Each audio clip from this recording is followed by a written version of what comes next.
Good evening, and welcome to another broadcast of Faith and Breakthrough with Dr. Cedric.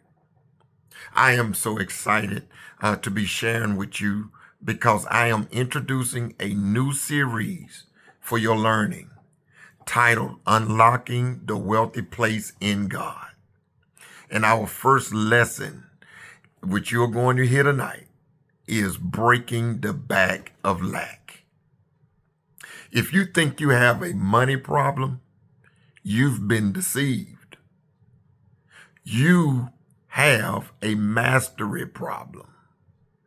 Wherever you lack mastery, you will continue to experience misery. Today, I'm exposing the roots of financial stagnation and giving you the blueprint to break free permanently. There are three frameworks that I want to give you, three teaching frameworks. The first one is money follows clarity. Money follows clarity. Wealth is not attracted to confusion. It follows clear vision, clear strategy, and clear management. Money is magnetized to precision, not passion. Provision follows vision. If your direction is blurry, your resources will be too. God funds assignments, not ambitions. Until you know who you are, where you're going, and why you're moving, resources remain restricted by heaven's divine economy. Money is drawn to order, stewardship, and purpose alignment. Great kingdom builders throughout history, Joseph, David, and Paul, just to name a few, moved in seasons of extreme clarity. Joseph knew his role. His role was to preserve Egypt in the famine. Paul knew his assignment. His assignment was apostolic expansion. Those who clarified their divine mandate walked in perpetual supply. Habakkuk 2:2 says, write the vision and make it plain. Matthew 6:33 says, seek first the kingdom, and all these things will be added. In Scripture, God always funds visions, not emotion. Provision is released in response to divine assignment, not personal ambition. When Nehemiah, in Nehemiah chapter 2, verse 7 through 9, had a clear assignment, which was to rebuild the wall, God moved kings and resources toward him. When the Israelites knew where they were going, when they was headed to Canaan, manna sustained them daily without shortage. Where there is no vision, clear divine direction, resources scatter. Proverbs 29:18 puts it this way, where there is no vision, the people perish. If you can't articulate your next move, neither can your provision find you. God is not obligated to bless chaos. He is committed to clarity. Here's a question you can ask yourself. What problem has God assigned you to solve? Here's another question. Can heaven find a blueprint when it searches your spirit? Number 2, poverty is inherited, but wealth is intentional. Okay, I'm going to get that to you again. Poverty is inherited, but wealth is intentional. What you don't intentionally confront, you unconsciously continue. You will either inherit a cycle or you will intentionally build a future. Kingdom wealth demands confrontation of generational defaults. Poverty is not merely a lack of money. Poverty is a system, a mindset, a spirit, and often a generational curse. Without intentional spiritual warfare, you will repeat what your ancestors tolerated. Let me tell you that again. Without intentional spiritual warfare, you and I are destined to repeat what our ancestors tolerated.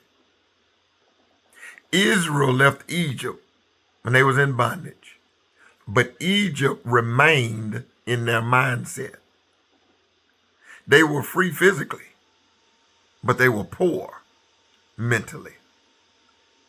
That's why an entire generation died in the wilderness without stepping into their promised land.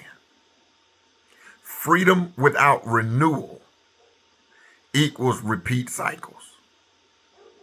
Galatians 3:13 and 14 gives us this encouraging word that Christ has redeemed us from the curse. Proverbs 13 and 22 also says something that filters with legacy. A good man leaves an inheritance. Poverty is more than empty pockets.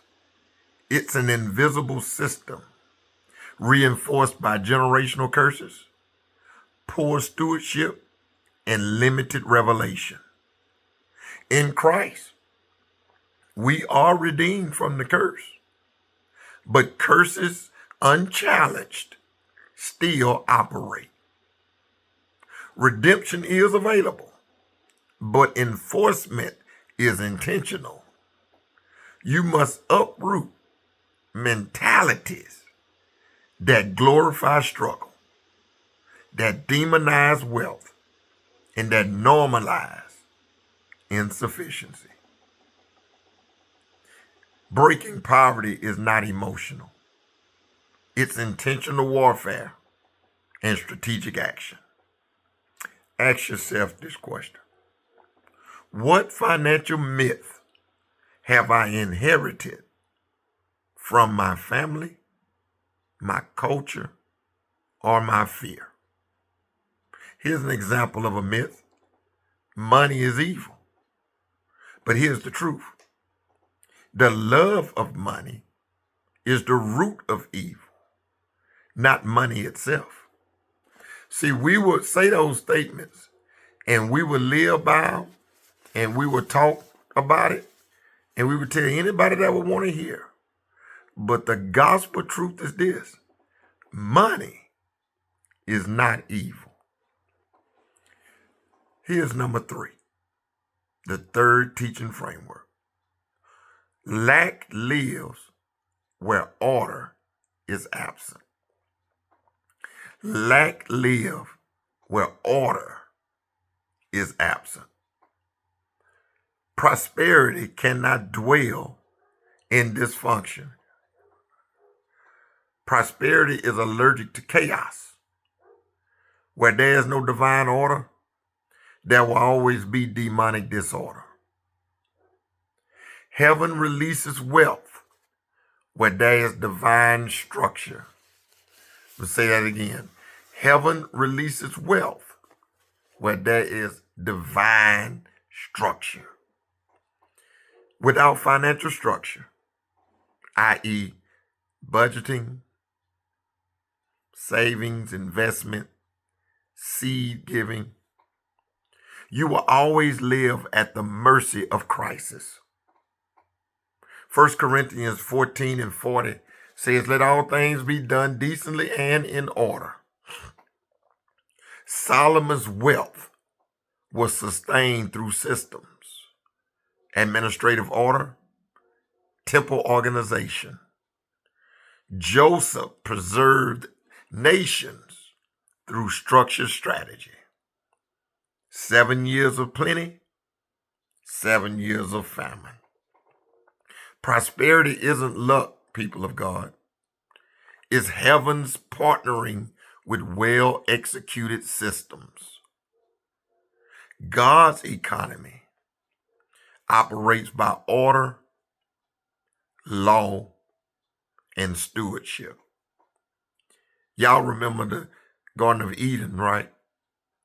Eden was a well-ordered environment. The systems were in place, the seasons were in place, the structure was in place.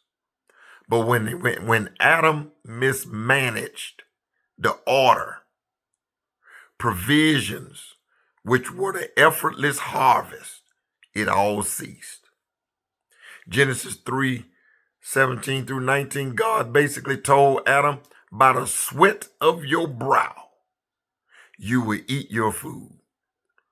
But before that, he had free choosing of every tree in the garden, except for one. When order collapses, struggle rushes in. This is why financial breakthrough requires planning, which is budgeting, governance, which is discipline, stewardship, intentional handling of your resources. God doesn't just bless your hustle, he blesses your structure. So ask yourself this: do I have a financial system in place? Am I operating by impulse or by intentionality? Kingdom order creates kingdom overflow.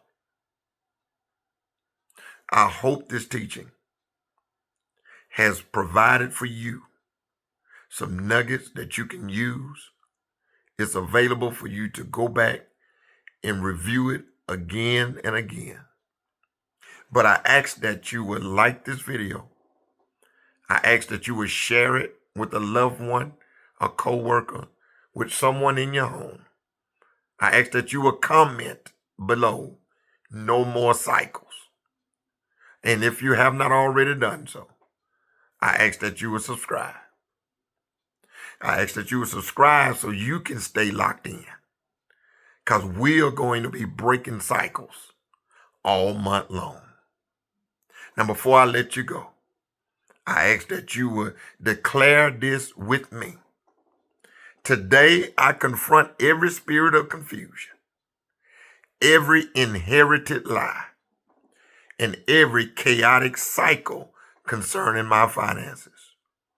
I decree my mind is clear, my habits are intentional, my finances are aligned. No more survival. It's time for mastery. Again, I thank you for tuning in to another broadcast of Faith and Breakthrough with Dr. Cedric. And if you want even more master level teaching, I ask that you would join my Patreon at patreon.com/Cedric D. Thomas. You'll see it in the description of this video. Now I'm going to leave you with this. May God bless you. May God keep you as we break the back of lack all month long. God bless you.